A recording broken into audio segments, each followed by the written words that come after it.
And we're live. Hey, what's up, guys? How is everybody out there? Thank you for joining me. Thank you for hitting the thumbnail and coming to check out the show, guys. I got a show planned for today. I'm trying all these new things on the stream, so if things malfunction or go wrong, hang in there with me. And I need you guys to let me know if something goes wrong with the audio or the video. Just let me know, and we'll get right on that and try to fix it, because I do have a bunch of things going on here on my end. Hopefully you guys can see me right now. I don't even know if you can see me. So let me know in the chat if I'm live and if you guys can actually see what's going on right now. With that said, let's move on to everything I want to talk about today. So we're going to talk about the transfer market. We're going to talk about where we're at. I've got some video clips I want to play for you guys because there's a lot of things that have been on my mind recently with everything going on. Guys, I do want to say that I do apologize for not making a video or being live for a while, because I was in Las Vegas for about 5 days last week. Right after I posted the last video, my parents invited me out. That's where they live, and I drove out there to spend 4th of July with them, so I haven't been in town, and I'm sorry about that. I actually recorded a video in Las Vegas so that I could post. It didn't come out too well. I'm still learning how to use the microphone outdoors and everything else, so it didn't sound right, so I didn't post it. But let's get on with today's show. What's up, guys? What's up, Aries, Berminator, Crazy? What's up, man? Thank you for joining. Thank you for being here. I want to talk about a couple things. Again, this is all about the transfer market. Where are we at? Where are we going? So first things first, I want to talk about some of the people that have come in or have not come in and what's going on with the transfer market. So let's go here. So Cunha is in, and that's great. It's fantastic that Cunha's in. It's fantastic that he's ready to go, and he looks good in training from the little clips we're seeing on MUTV of them training, and I like it, but is that enough? It's kind of underwhelming at this point, because we already had Cunha signed up in the beginning. Other than that, I've been really, really impressed with Diego Leon. I've been really impressed with some of the things that he said about how he wants to fight for his place, and also the little pictures and video clips we're getting online have shown that this kid is actually in shape. He's a physical beast, and he might actually play this season. I don't think he's going to go out on loan from what I've seen so far. I think Amarim's going to be very happy and very surprised at how far along this kid is at his 18 years of age. Like, at 18 years of age, he looks pretty strong, man. He looks like somebody who can stand his ground and do something with his size. What's up, Be Cool? Thank you, guys. Thanks for joining. So I am happy about that, and I am happy to see that we got one more guy then that does feel like a new signing. But really, guys, I think we all know what we're all waiting for. I mean, we're waiting for this man to come in and get our front three kind of starting to take shape. Because really, we all know that last season we scored such a few amount of goals that has to be fixed this transfer window. Look, we all want a midfielder. We all want wing backs. We all want everything else. But Diego Leon might be the wing back we've been wanting, so that's not a big deal. The midfielder we might have to wait till next summer for, or who knows, we might find a cheap alternative this summer. But the one thing we can't get out of this summer without getting done is the forward line. We need Mbeumo to come in. Which way is he? He's over there? Nope, he's on that side. I keep pointing at the same side. There you go. We need Mbeumo to come in. And then we need to get in a new number 9. Definitely need to get in a new number 9. Because we all know that we're not going to be able to get this man. We all know that man is probably ending up at, at Arsenal. So we're not going to get a chance to bring him in, which is pretty upsetting, to be honest with you, because I was looking forward to it. But I don't know about you guys, let me know in the comments, but I can't, in my clear mind, go with Rasmus for one more season. I just cannot do it. You guys are saying I cannot see you. Are you real? Is that real? No, you can see me, man. I'm checking it right now. It looks fine. Guys, I can't go one more season with Rasmus Højlund leading the front line. I don't mind him being on the bench if he has to stay, but I can't have him be my starting number 9. So you guys know I made a video a couple weeks back saying that I'm not looking forward for us to go for Ollie Watkins. I think we should do better. Not that Ollie Watkins was bad. I even said in that video, I don't think Watkins is bad. But the truth is, I don't think we're going to get Ollie Watkins. Is he that way? No, I keep pointing the wrong way. I got to point that way. I don't think we're going to get Ollie Watkins, guys. I don't think Aston Villa is going to get rid of him. I just don't see why Aston Villa would sell him when they've got other assets they could be selling and they need somebody to score goals. They don't have Marcus Rashford anymore, and they're going to need Ollie Watkins in unless they're going to get a number 9, and I don't know where they're going to get that from. They don't have the money to spend. They already have a number 9 that kind of works. They just need to sell their goalkeeper. What was his name? Martinez. They need to sell their goalkeeper and make the money they need so that they're in compliance. But that's it. I don't see them selling Ollie Watkins. I don't see why they would. And I also don't see them doing like a cut price deal on Ollie Watkins. So if it's not Ollie Watkins and it's not Gyökeres, who is it? And now we're hearing stories that Vlahovic is going to be available on a free. I think if Vlahovic is going to be available on a free, I think that's what we're going to end up doing, guys. And I'm going to show some video clips in a little bit, and we're going to break down some of the things that our managers and our owners are doing. For now, I just want to get through this discussion, and then I want to get to the meat and potatoes of what this show is actually about. Today's show is going to be something that I've had on my mind and on my heart and soul for a while, and I want you guys to help me analyze this and let me know where you're at on this. I'm going to read some of the comments too while I'm doing this, and I am reading them right now. What's up, Karinchi? Cantona will save the world. What's up, man? I have big hopes for Zirkzee, and if we get Mbeumo, I think we're going to have a decent front line, yes, but I still think we need another number 9, guys. I really, really need a new number 9 to come in, and I think Vlahovic for free is probably going to be it. And I'm going to tell you why in a little bit after I get done talking about what actually, I'll tell you why right now. So let's listen to a couple of video clips that I have and things that we're going to talk about today. Let's just do it right now. I was going to wait till a little bit later, but I think right now is probably a good time. So let's listen to this stuff that Sir Jim Ratcliffe says in past interviews, guys. It will be a combination of sales and purchases. And of course, there's always this variable about what your income's going to be. So you're sort of always trying to estimate what your income will be to decide what you can spend on players, because you have to make assumptions. Are you going to be in the Champions League? Are you going to be in the Europa Cup, etc.? So that was Sir Jim Ratcliffe saying that this was a question that was asked about how much money are you going to spend in the summer. So that was Sir Jim Ratcliffe saying that it's all based on the income variable. How much money are you going to make next year? And also it says that it has to do with sales. Guys, so far our sales haven't been doing so good.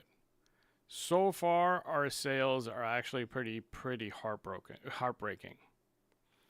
Let me see. What we're trying to do with sales is hopefully pretty soon we'll be able to move Sancho on. If we can move Sancho on pretty soon, that probably clears the way to Mbeumo. Believe it or not, I think the Mbeumo issue, and the reason why Mbeumo's not in already, is a cash issue. I don't think that it's because we can't make a deal or we don't want to pay Brentford what they want. We just can't afford to pay them what they want. And if we had the cash on hand, that we would actually do it. I think that, again, this is a cash flow problem. It will be a combination of sales and purchases. Let me stop that. I don't think that this is we're not willing to pay that price kind of problem, because I think we're going to end up getting them later in the window once we have cash in. If we sell Sancho in the next 2 or 3 days, I think Mbeumo gets wrapped up. Manchester United would have run out of cash by the end of this year, by the end of 2025. After me having put $300 million in, and if we buy no new players in the summer, if we hadn't implemented all the cost programs and restructurings that we have done over the last 12 months. I do feel sympathy with the fans, but I'm not actually surprised at where we are in the league, because Ruben's only got a certain size of squad he can do. I mean, quite a number of those players are either injured or they're not available to it. So right there's two things I want to talk about. Number one, he says Manchester United would have run out of cash if he didn't put in that 300 million. And we all know that 300 million is probably already used up. And then he says, I have sympathy for the fans, but I understand why we are where we're at, because Ruben Amorim doesn't have the right squad or the right size of squad or the right kind of players available to him to succeed. So those are two huge problems.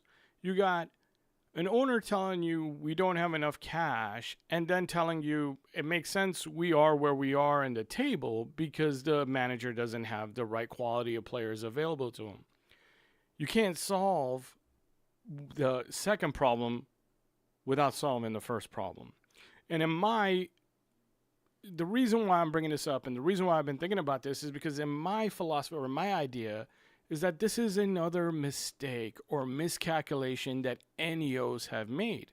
I don't think 300 million was enough. When they first came in, they probably calculated that if we can pump in 300 million, that's going to be good enough to keep us afloat and do the things we want to do. I think they miscalculated by about 150 to 200 million. I think it needed to be 500 million injected into the team right away, or else this happens. Now we're sitting here at the mercy of Barcelona with Rashford, at the mercy of whatever Jadon Sancho decides to do, at the mercy of Garnacho, who's only willing to go to a Premier League club. All of this because we are weak because of the cash. If we had another 150 million or 100 million sitting in the bank right now, we wouldn't be weak. We would be able to kind of put our foot down and be a little tougher with these players. But because we're in a weak standing position, we just kind of have to beg them to leave. We can't really do anything. But if we had 200 million sitting down, we could be like, whatever, man, you're going to sit on the bench. We're not letting you go on loan. Does that make sense? This is another miscalculation, and that's where I'm upset. That's what upsets me. That's another error. Don't get me wrong, man. I do have high hopes. I'm not trying to be negative. I think all these things will be fixed by next summer. I don't think they will make these kind of mistakes next summer. And I think we are on the road to recovery, if you will. I just hate that I feel like it's going to be a slow road. Do you get what I'm saying? I am so sick and tired of waiting for my team to start performing again. But that was exactly what he said in that video is exactly what needs to be done and what the problems are. He tells you right there, there's not enough cash and the squad's not good. We can't solve the squad not good problem if we don't have cash, because these teams are starting to demand upfront bigger payments like Wolves did, like Brentford is doing. They want upfront bigger payments, and it's their right. They can demand that. It's kind of why Barcelona wasn't able to get Nico Williams. Even though they were willing to pay a high amount, they just didn't have enough to pay up front. I think that's my guess. And after, who was it, Javier Tebas let Athletic Club know how Barcelona's finances are doing. Athletic Club and Nico Williams both said, nah, we don't want to go to Barcelona.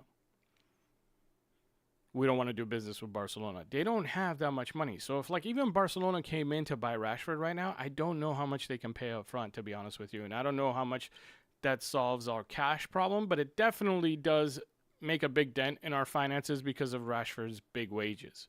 So it would be good either way. My point is this. I think they miscalculated. And it's okay. I'm not trying to be super negative here, but I'm trying to be real. I think they miscalculated. I think they needed to inject more money right off the bat so we weren't behind the 8 ball like we are. Because to be honest with you, there's other things he said, like when he says things like this. I think Real Madrid have done a fabulous job, really, to be honest. when he says things like that, Real Madrid, and then he goes on and on about how we need to build our own Mbappe, like we don't need to buy Mbappe, we need to build a squad and slowly start to progress, and then we can sprinkle in an Mbappe or whatever. If you go back and watch that interview, I feel like, do you really know the history? Because when Real Madrid built, they infused a huge amount, because he went on and saying that Real Madrid's net spend is so much less than ours. Yeah, but their gross spend is about the same. And the way they did it was they front load. When Real Madrid, if you go back like 5 or 6 years, you'll see Real Madrid spent like 370 million in one summer and then cut it down to like 0 or 60 million the next summer, and then 100 million the following summer. They front load, they build a strong squad, and then they start to sprinkle in pieces every summer after that. I feel like we're trying to do it the opposite. I feel like we're trying to go small this year, a little bit bigger maybe next year if we make Europa. And if we don't make Europa, I don't know what's going to happen, guys. We got to be in some sort of European competition for him to like sprinkle in some more, because he said in that one video I showed you earlier that it comes down to the income variable. You have to predict what you're going to make this season, the next season, and so that you know how much you can spend. And by the way, none of this is an FFP issue, so I'm glad when I look at the comments, and because I am skimming through your comments while I'm doing this, I haven't seen anybody say anything about what about FFP. So thankfully, everybody here is on the same page, and we all know that this is not an FFP problem. This is a cash flow problem. Guys, 1 second. I'm going to read your comments while I drink a little bit of coffee so we can keep going. Marcus, what's up, buddy? Marcus says that patience is needed. We can't have it all right away. Enjoy the process. It'll be worth it in the end. Yeah, but as I was explaining, Marcus, that I really think that there's two schools of thought. You can start small and build. Problem is, you may never catch up, I feel like, because the guys on top are building even higher up, right? Like Arsenal, there's talk that after Gyökeres, they're going for Eze. I forgot how to say his first name.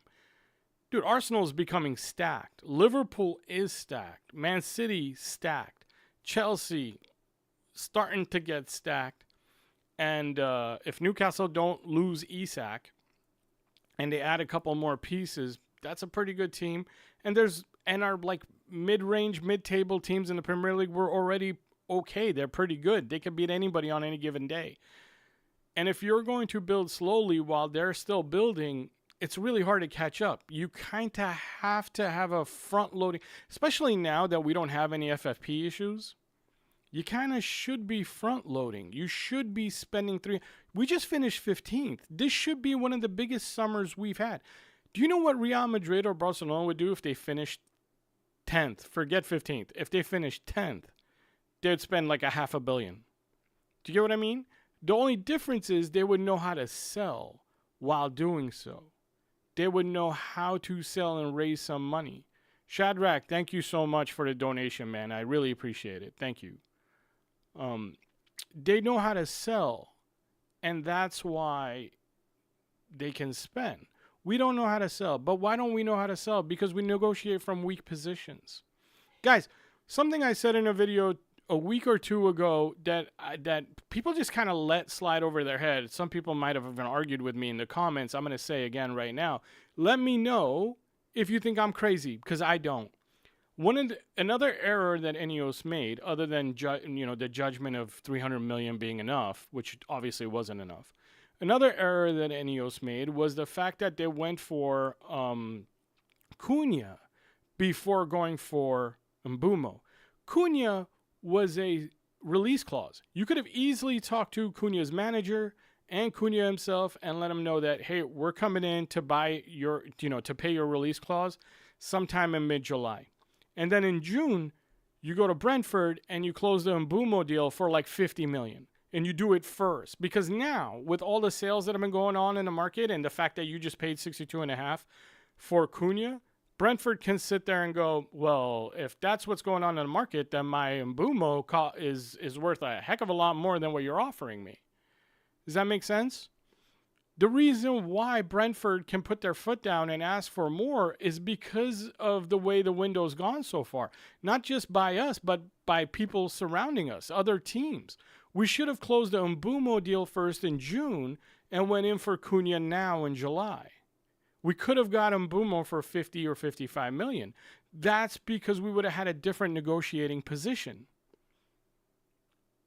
Another error. Another error was that they thought they were going to get Delap in the first place. How many times did we hear that Manchester United confident they're going to get the Delap deal over the line? Guys, that's an error. If you forecast and project incorrectly, it's an error. Any other company, any other business, when you're forecasting something and you miss, it's called an error. So they've made errors, which again, even though I'm saying these negative things, I really think that this team, these group of people are smart enough to learn from and not repeat again next summer. I really think that next summer is probably going to be a better summer than this summer. But my problem is that we don't have a squad that I can comfortably look at you guys in the face and say, oh, this squad can finish in the top 7. Not yet. They got some rebuilding to do. Are they going to be able to push Mbeumo over the line? Because every day that goes by, every time another deal is wrapped up by another team like Chelsea or Arsenal paying these exuberant amounts, Newcastle paying 55 million for Elanga, 65 million for Mbeumo starts to sound unrealistic, and Brentford might be going, we need at least 70 or 75. Does that make sense? Am I crazy? Because I don't think I'm crazy. I really think that's what's going on. I don't think they let us... Wait, which way? That way. I don't think they let us have him for less than 70 million or 75 million, which then leaves us with no money, which then leaves us desperate for a striker, and we are going to need a striker no matter what. And that striker is probably going to be a free Vlahovic, guys. And I'm starting to be okay with that. I wasn't even on the verge of yet being okay with a better striker, actually, which now I would take. I wasn't okay with Watkins in like a week ago. Now I'm like, well, I don't think we're going to get Watkins because I really don't think Aston Villa are going to sell him. I don't see why Aston Villa sell him. They will sell other players first. They've got no goal-scoring threat if they sell him. That just doesn't make sense. They'd rather sell Emiliano Martinez or whatever. So I don't think we're going to get Watkins, and now I'm like, well, maybe Vlahovic will be fine. But then again, you put Mbeumo and Cunha behind them, and maybe Vlahovic will be fine. I don't know. And then we go get a better striker next season because we don't have enough money to go for Šeško or Ekitike. I don't know, guys. Let me know in the comments. Let's read some comments. Let's see where we're at. Breaking from Ornstein, Man United appoint head of senior recruitment, working with consultant Sportsology on key hire, reports into director of recruitment Vivel. A little bit too late, man. I mean, that's great news, but that should have happened a month before the window opened, or even earlier than that. If that's true, Dennis, thank you. If that's true, that should have happened a month before the window opened. With Elanga going for 55 million and Mbeumo may get harder to do. Yeah, man. We don't need as big a squad this year. Correct, Marcus. We don't need as big a squad, but we need a better one. I'm not asking for a big squad. I just want a good one. I want a striker, and I want Mbeumo. Get me Mbeumo and a striker, and one more thing. I can't have this guy be my only goalkeeper. Look at him. He looks miserable in that photo. I don't want to see that anymore. And we saw that a lot. So if it's true that we're going after John Victor, I'm all for it. I like Brazilian players. I liked what I saw out of him from the Club World Cup. He's older. He's cheap. I'm all for it. We'd be crazy not to go for him. We should go for him. We should, at least he could challenge Onana for a starting position. He might not even start, but him being there might make Onana better. Does that make sense? Like, I think we go for him. So we go for a goalkeeper. We bring in Mbeumo, and we have to get a striker. We have to get a striker. It doesn't make any sense. And then we have people on the bench like Mason Mount, Zirkzee, Mainu. It'll be an okay squad for a squad that finished 15th last season. It'll be an okay squad if we get a goalkeeper like John Victor in, if we get Mbeumo in, and we get a Vlahovic in. And if they somehow sell some of our players late in the window and are able to go get a midfielder in too, that's just gravy on top. That's just gravy on top. Because I'm starting to really like what I'm seeing out of this man. And I think that this man's actually going to get some playing time. You got Ahmad. You get Diego Leon. You've got Dalo. And you've got the kid we bought in January, Patrick Dorgu. I think we're okay. Like, that's manageable wing-back positions. But we can't do this without Mbeumo and a striker, guys.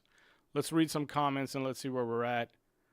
My thoughts exactly. Samik's window's already open. Makes no sense, but better late than never. Yeah, Dennis, dude. You should. I mean, if you're gonna hire somebody to help with transfers, you don't. You do it a couple of months beforehand. Jomo, what's up, man? You may be right about injecting more money, but who's gonna do it? Sir Jim must be feeling that he has put in too much. I don't think so. If he feels like he put in too much, then what did you get involved for? I think this is a board meeting that needs to happen about issuing more stock, and then Sir Jim just buys another 100 million worth of stock. It's not a big deal. It's not a big deal. It really isn't. It's the money that he was going to spend on the Spurs, what do you call it, sponsorship deal that he had? Just inject that in. After Mbeumo, do you think we will go for a striker or should we go for a midfielder? We got to go striker. We got to go striker. As I was saying, we got to get that strike. Guys, we only scored 41 or 42 goals in the league last season, which is like pathetic. And our main, how do I say this? Because every time I say this, people go, they're not our rivals. We're a mid-table team. No, I don't care. That's not how I think. Our rivals, which include Liverpool, Arsenal, Man City, Chelsea, they all got goal scorers in. I mean, I don't know if you guys saw Joao Pedro. Guys, I would have loved Joao Pedro. I think Joao Pedro is definitely a better striker than Liam Delap. I would have loved Joao Pedro. I think Liam Delap is going to end up on the bench, and I think that it was actually like good fortune that we didn't end up with Liam Delap, to be honest with you. I think that the only reason why we're considering Liam Delap so much is because of his buyout clause and because of how cheap he was. How affordable he was. But getting in a young striker that's raw like Liam Delap, when Joao Pedro was available for 50 million or whatever it is that Chelsea paid, was a miscalculation in my eyes. Like, I would have loved Cunha and Mbeumo, Joao Pedro up front. I would have loved that. That would have been great.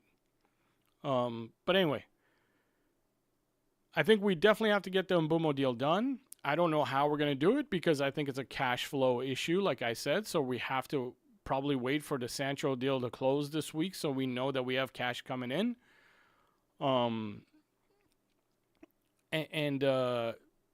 we get the Mbeumo deal done and we go for a striker. We've messed up this summer to get the right striker in. I wouldn't mind getting someone who can do the job for a short term and save money for the right one in the future, which is why I think that Vlahovic deal is probably what's going to happen. Nana, thank you for contributing. I think that's why the Vlahovic deal is actually going to go through, because it's going to be a free deal if Vlahovic can get out of his contract, but we can't seem like we're interested right now. There's something you guys need to understand. We're not going to see any links from Manchester United to Vlahovic right now. Because if you do, then Juventus aren't going to make the deal to terminate his contract, and Juventus is going to try to include him in the Jadon Sancho deal or try to get money from us. So you're not going to see, I hope I don't see anything, because that would be another error. And that would be another way of us shooting ourselves in the foot. We have to stay away from the Vlahovic deal until that contract is terminated with Juventus. And then within 5 minutes of that happening, we have to call Vlahovic's agent and get the deal done. Or we have to already have kind of a backdoor deal with Vlahovic's agent on the low, not letting it leak out. And letting Vlahovic's agent know that if this leaks out, we're not in. So that he keeps his mouth shut too. Chelsea paid 60. When the Alana and Alvaro deals get done, we'll have some cash. Oh, Alonga and Alvaro deals. Get done, we'll have some cash. Well, I don't know. I don't know how that works. Let me explain what I mean by I don't know. I think that the windfall of the Alonga and Alvaro deals might be like anywhere from 8 to 12 million. Yeah. Well, does that mean we're going to get 8 to 12 million right away? Or does that mean that we're getting that amortized along with the deals? Because these deals are probably going to be amortized over 4 or 5 years. So does that mean that every time Benfica, let's say for Alvaro, get a payment, they send us a portion? Which means we're getting 8 to 12 million amortized over 5 years. It doesn't really solve our cash flow issues. It's great. It's better than nothing. But it doesn't solve the cash flow issues when you have a team like Brentford probably demanding 25 million as their first payment for Mbeumo. Hope that makes sense, Marcus. I don't know. Nobody's ever said, I haven't seen, if you've seen anything that says that we get our sell-on clause paid in one lump sum right away when the player is sold, let me know, because I've never seen anything like that. I don't know. I agree. No. The forward line is more important now considering the number of goals we scored last season. Exactly. We only scored freaking 40-something goals, 41, 42 goals. We need to get that number up to above 60, guys. And the way it works isn't just like, well, if we get Mbeumo and Cunha, they're obviously going to add 20 goals. So that's not how you got to think, because they're also taking up a spot on the field of somebody else who probably contributed 8 to 10 goals last year. So only half their goals would be like counted towards extra goals, if that makes sense. Liam Delap would be Erasmus 2.0. I agree. Yes, 2.0 being better, right? Like 2.0 is an improvement, but just not like amazing. Yeah, we conceded only 3 goals more than Newcastle. We just need to score more goals. Exactly. We didn't really, even though I'm not happy with our goalkeeper situation, we didn't really concede 1 million goals. Yeah, like he makes mistakes. He's not great. He actually kind of hurts us in build-up play. That's the thing I don't like about him the most. And that's why I hope we go in for this guy, because this guy can actually distribute the ball from what I saw in the Club World Cup. Real Madrid never pays cash. Last season, we didn't make our first signing until July 14th. We already have 2 players in. I don't get the panic. So last season, we didn't make a signing until July 14th. You got to remember that last season, we didn't have Omar Berrada in place. Dan Ashworth wasn't in place yet. And Jason Wilcox was barely starting his job. The panic is because these guys have had a whole year now to prepare. These guys have had months. Let's forget a whole year. Let's talk about since Ruben Amorim came in. They've had months of seeing where the lack of quality is, what players need to be moved on, and what players need to come in. The panic is coming from that, Marcus, from my side. From my side, it's coming from like, okay, last season you had an excuse. Your staff wasn't in place yet. They were on gardening leave or whatever. This season, what's the excuse other than, oh, we have cash flow issues? Well, you should have been able to forecast that. You should have known that that was going to be an issue. That's why the 300 million wasn't enough. And again, like, I'm not trying to be negative. I'm just being real. This isn't negativity anyway. This is just facts. 300 million was factually not enough. Did they think it was going to be enough? Obviously they did, because they wouldn't be like, oh yeah, let's put 300 million in. It won't be enough and we'll still be desperate for cash. That's not how that meeting went. But they underestimated by at least 100 million. So that's where the impatience from my side comes from. Guys, I wouldn't be like this if they didn't have a track record of already doing bad things with OGC Nice. If they didn't have a little bit of a track record of making errors at Manchester United that have cost us. Like hiring Dan Ashworth. Like letting a bicycle guy choose who our technical director is. Like bringing in or keeping on a manager that was obviously a mistake. That they didn't settle on a playing style, which is the whole reason of building a football department. They built a football department telling us that they were going to determine a playing style and a way of playing, and then everybody from the manager down is going to have to conform. Well, they had the chance to start building that last summer, and they didn't. They kept Erik ten Hag on, who obviously employed a playing style they didn't agree with, because as soon as they sacked him, they switched the playing style like upside down. This is a completely different type of manager and different type of playing style. So they've made mistakes, and it's okay for us to call them out on it. It's okay. They made mistakes. It's about time they start correcting course and start making better decisions. And I'm okay with that. Look, like I said, I think next summer is going to be better this summer. I think we are gradually going to get better. I think that this team is a sleeping giant waiting to be woken up, and I really think we have the right manager, although some of you will probably disagree with me. But I guarantee you this. These players are going to play better next season than they did last season. These players are going to improve. And Hjulman did a interview right before the season ended. Hjulman did an interview where he said when Ruben Amorim was the sporting manager that the game was easy to the players. It was like playing PlayStation.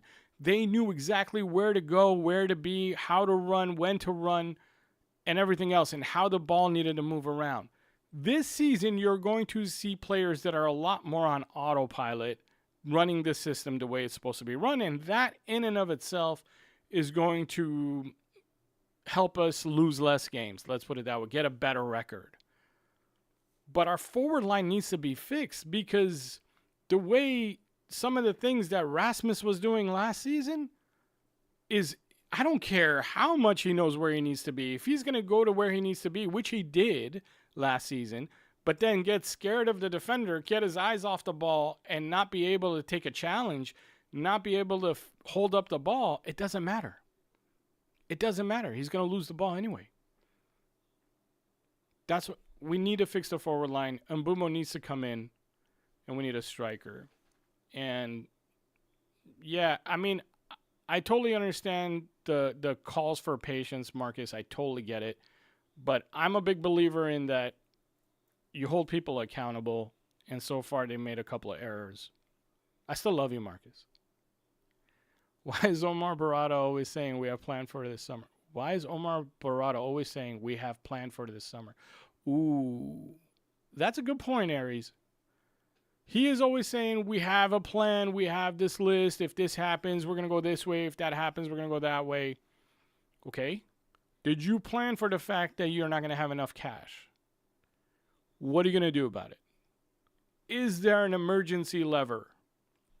Is there an emergency lever where we call together a board meeting, we issue another, 50,000 or 100,000 shares and sell it to INEOS and get some cash in so that we can get through the summer? Even if that's 25 to 50 million, it's not 100 million. But let's just say 50 million in cash solves this problem, and that's that. Because I think, 50 million in cash would get us out of the problem we're having with the Mbeumo deal. Bro, Tamil, I don't know what that means. Ruben has a lot to prove. I hope your insight is better than mine. Yeah. I know who you are, Lackmeister. I always get your comments. I know you're not a big believer in Ruben. I think you'll be pleasantly surprised this season if they get him the striker in Mbeumo. I think you'll be pleasantly surprised, man. I really do. I get his playing style. I get exactly what the tactics are. I know exactly where he wants his players to go. I'm 90% sure I know what's supposed to happen on the field in any given situation, and I'm excited, let's put it that way, about our players actually running the play the way it's supposed to be run. Let's go back. The Berminator, the transfer window, they had time to figure out they don't know what they're doing, hence we're looking for a recruitment guy. Dude, I hate to say, but Berminator also has a point there. Like, why would you be hiring a recruitment guy right now? Unless you've exasperated your list that you kept telling us about. We have a list for this situation. We have a list for that situation. And now they're in a situation where they're like, oh, crap, everyone on our list is unavailable to us. We're going to need a new recruitment guy. But I will say this.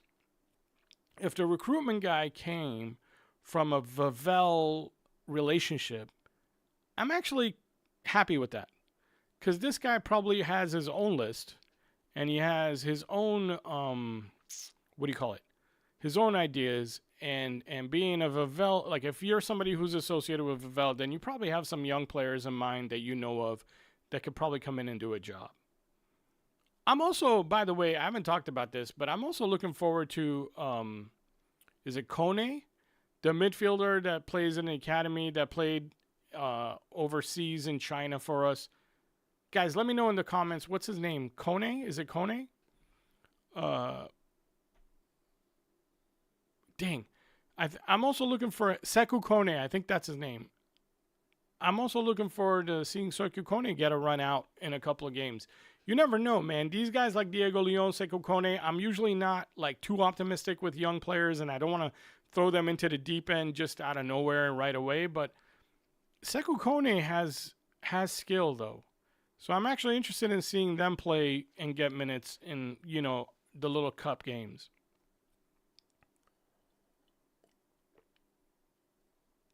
Thank you, Marcus. Sekou Kone. I understand the frustration that's built up, and INEOS have made some mistakes, but at least they're addressing the errors quickly. I hope so. I think we need to wrap up that Mbeumo deal, like now. Like, definitely before we travel. We need to wrap up the Mbeumo deal in the next week or 10 days. Art, what's up, man? You're a little late. But thank you. Thank you for coming in. Thank you for joining. But I think we need to wrap up that Mbeumo deal, Marcus, really, really quickly, especially before we travel. I'm looking forward to Omar on the right with Mbeumo in front of him if we get it done. I think that will be yeah, that's going to be great, man. It really is. I'm telling you, with Mbeumo and a good striker, it doesn't have to be the best striker, but a decent striker. Like I said, I have a feeling it's going to be Vlahovic. Even with Vlahovic, that's a decent front line, and then hopefully next season we go get another striker, I guess. I don't know. Sekou Kone is really good, Karinchi. Sekou Kone probably is going on loan to Lausanne. You think so? I don't know, Be Cool. I don't know about that. I really don't know if he'll send some of these people on loan or keep them around so that he can teach them his style of play. And then if they don't get into the team by January, send them on loan for the second half of the season. That's what I would do. Kind of like what you did with Antony. Keep them around till January, and then if in January you still don't see them taking up a big spot in the squad, send them on loan. But who knows? We'll see. Just joined. What about Zirkzee instead of Mbeumo? No. Art, I definitely like Zirkzee. Let's get that right out of the way. I like Zirkzee a lot, but Zirkzee is not the workhorse and the machine that Mbeumo is when it comes to off-the-ball work. Mbeumo's off-the-ball pressing is super underestimated or understated. Mbeumo covers more ground than anybody in the Premier League. I think that was a stat that I brought up in a video like 3 weeks ago. I was throwing up a bunch of stats about Mbeumo, and I did my research on Mbeumo, and what I found out was super impressive when it came to out of possession, which Zirkzee doesn't have. Out of possession, Mbeumo's a beast that nobody talks about, and that's why we need Mbeumo. That is my main reason for wanting Mbeumo, is because he's so good with the ball, but even better off the ball. I'm not trying to compare him to Michael Jordan. That's not what I'm about to bring up.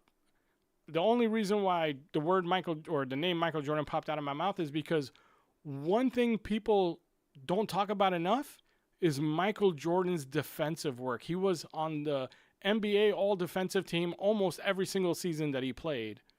And nobody talks about that. Everybody just talks about all the points he scored and all his fancy tricks.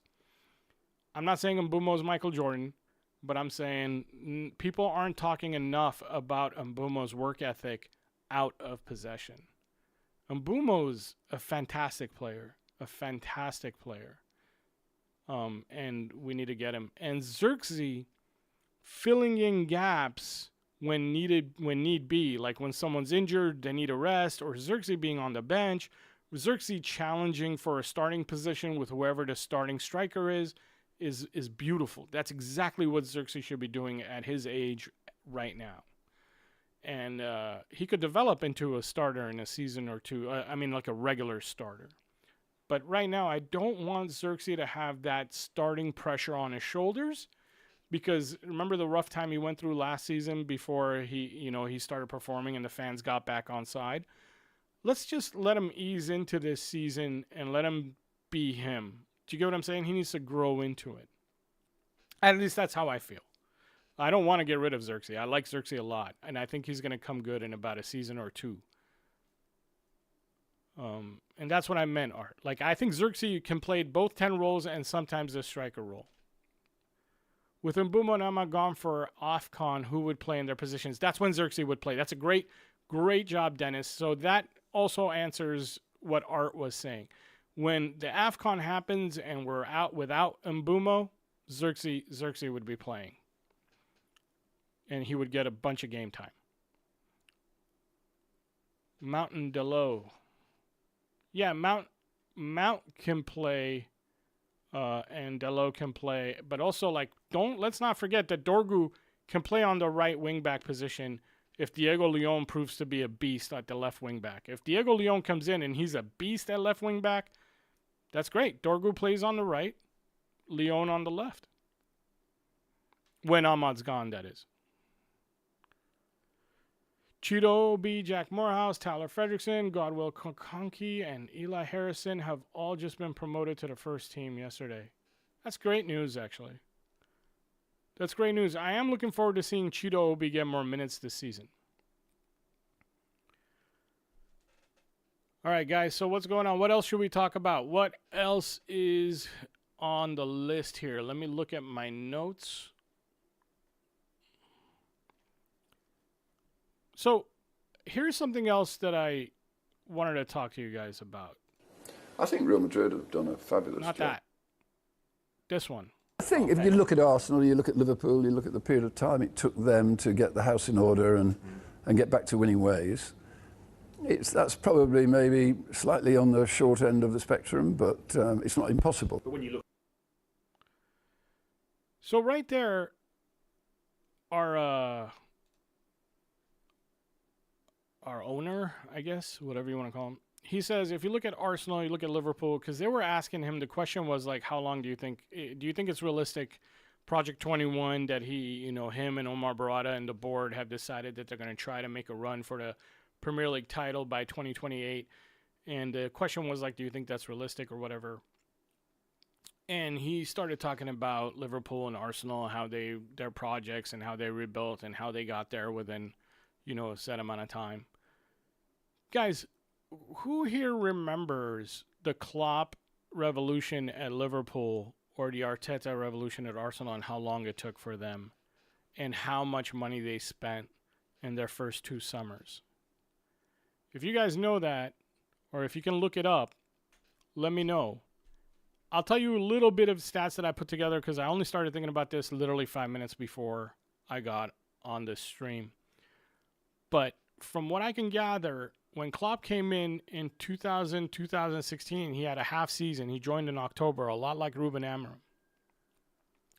He finished 8th in the Premier League, not 15th like we did. So he also reached the Europa League final, which we did.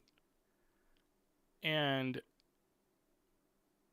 I think the first summer he didn't sign anybody. I'm trying to remember. I don't think he signed anybody that first summer. And then the second summer, he signed Sadio Mane, Wijnaldum, Joel Matip, and everybody else. Art, what's up, man? Thank you so much for the donation, dude. Have you covered midfield? So what we said about midfield is that we might not end up with a midfielder. We might end up with Sekou Kone getting minutes. I don't think Casemiro is going anywhere, and he looks fit. I don't think Ugarte is going anywhere. And with Sekou Kone getting some minutes, I don't know if Collier is going to go out on loan. I think that midfield will be something, if it happens, it'll happen late in the summer, only if we get 3 sales out. Like if we get Jadon Sancho, Antony, Malacia, Rashford, and who was the 5th one I can't think of right now, guys?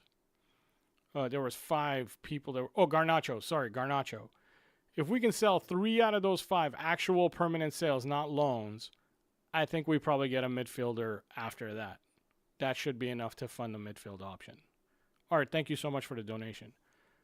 But anyway, Liverpool, I don't think they did many signings in the first summer, and then the second summer they gave him Sadio Mane, Wijnaldum, Joel Matip.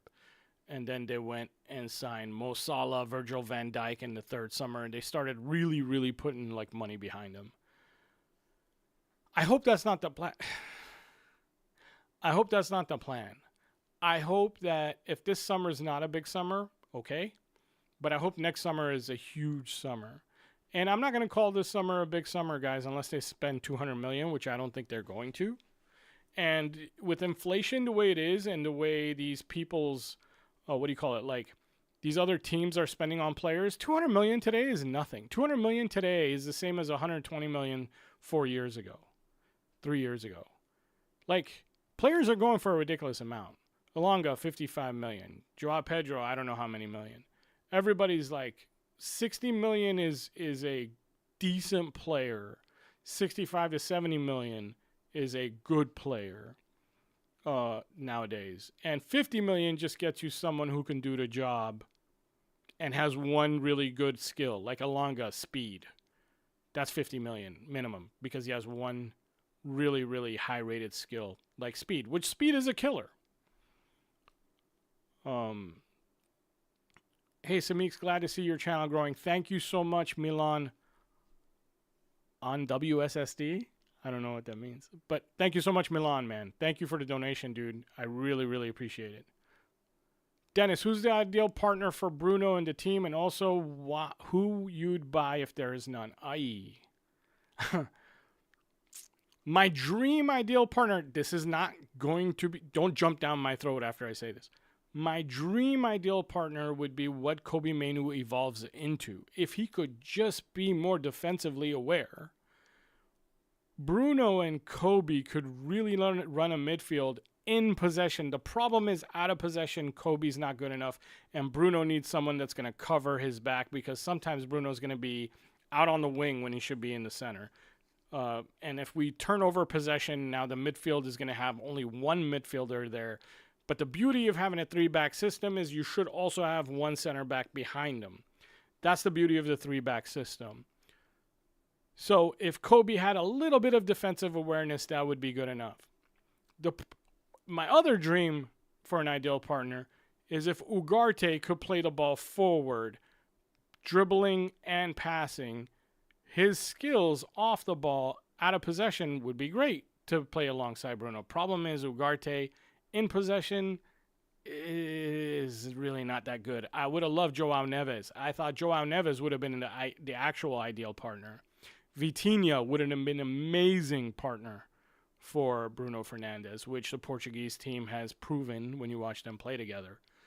So that's the kind of people that I would be talking about, Dennis, when I talk about ideal partners for Bruno. Who's that? Bruno Guimaraes would be a pretty good partner for Bruno. Obviously, we can't get him. That kind of player.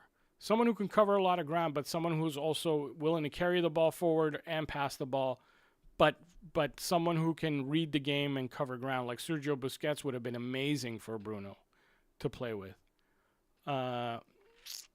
Who in today's game that we can get?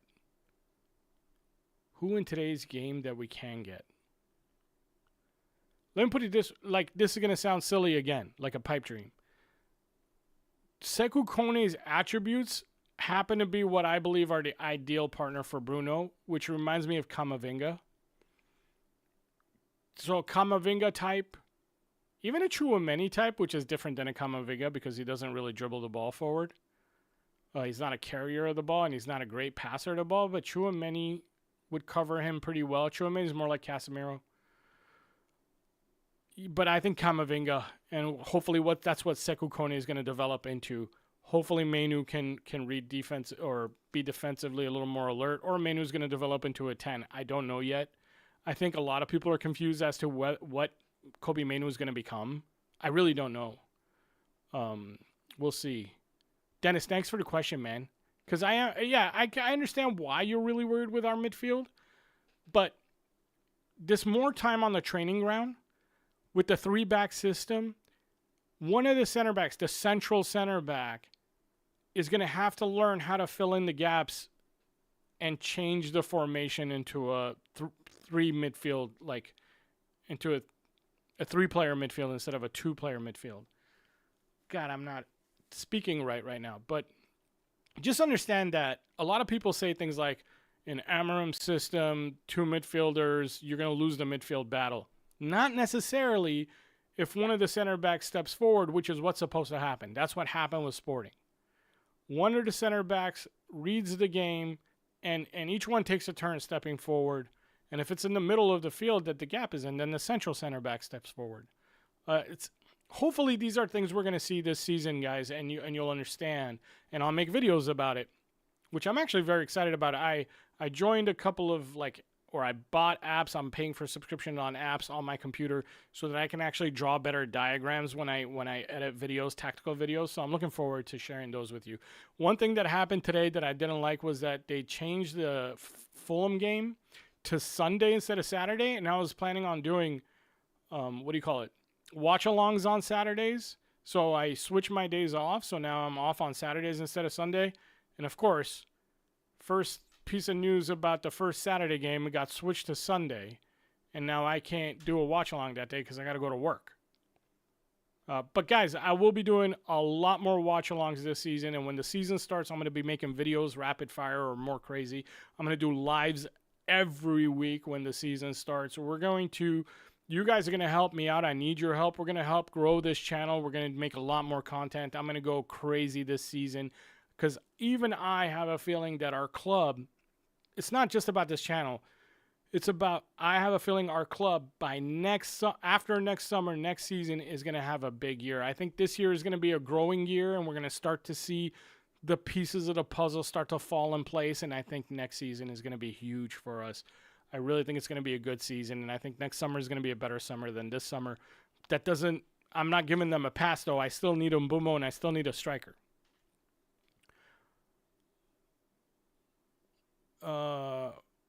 Who's Joey? Please help Joey out and smash the like button. Oh, Joey Pixels really should be 50 likes. I know, man. I haven't even asked for any likes yet. Guys, please hit the like button. What's going on? I honestly think Kobe's best position is in the 10. I think so too, but only because of his lack of defensive awareness. He picks up on the field, especially. I really think Joey. I really think Kobe should be more like box. He should be able to do everything. He should want to develop into somebody who can do everything, and then he'll be usable for more games and more teams. Joey says likes. Guys, hit the like button if you're here. Do me a favor and smash that like and help me out. And Shaw. Are we talking about Luke Shaw, Mark? Actually, Shaw looks fit. That's the one thing I really liked about watching the training videos. I was like, why does everybody look so fit? Everybody looks really, really fit and really, really good. I am excited to see what Ruben Amorim does with more time on the pitch to train. I am excited to see if these guys I am excited to see that if these guys if these guys start to play the game like it's a PlayStation game, not know where everybody's going to be, pass the ball, move the ball quicker. How many years has it been that we've been saying, man, we move the ball too slowly? I need to see the guys move the ball quicker. I need Bruno back in preseason too, because Bruno's sometimes guilty himself of not moving the ball quick enough. So I need Bruno back. I need Casemiro back, because I have a feeling our starting midfield for the first game is going to be Cas and Bruno. So I need them in, and I need them training, and I need them to see how their teammates are running in the formations and everything going on, so that the ball is moving quicker and that we're playing at the right pace for what Ruben Amorim is looking for. Art says, are you live on 7/19/2025 against Leeds? I forgot what day of the week that is. What day of the week is that, guys? Is that a Saturday? Somebody let me know in the comments. What is the 19th of July? If it's a Saturday, I am going to try to be live. Yes. If it's not a Saturday, I'm probably working. Hi, Samix from Malaysia. Hey, what's up, males? Where are we? What time is it? 10:30. Guys, I have to go. Thank you so much for being here. I do have to go and eat some breakfast and get to work. I actually work on Wednesdays. I just work later than any other day. But I'm going to make a video tomorrow or Friday. It'll be posted on Saturday. I'm waiting for some news to come out, and I'm trying to put together some things for this video. Jamie says Saturday. So, yes, against Leeds, 7:19, I will be live. Let's put that in right now. That's 10 days from now. Against Leeds, 7:19, I will be live. I don't think it's going to be a really, really interesting game because I don't think we're going to have our players in. I hope we have Mbeumo in by then. But it'll be nice to see the patterns and see if the players are starting to pick up on patterns. Usually, like our friendlies in Asia were boring to watch. I hope this isn't as boring. It is Leeds. I hope the players are up for it. But I will be live because it is a Saturday. So, yeah, I'll do it. I'll be here. Thank you so much again. I have to go. I got to eat, and I got to get ready for work. Thank you so I didn't even notice a whole hour go by. Thank you so much. That's because of you guys. You guys have been great. And I will see you soon. Thank you.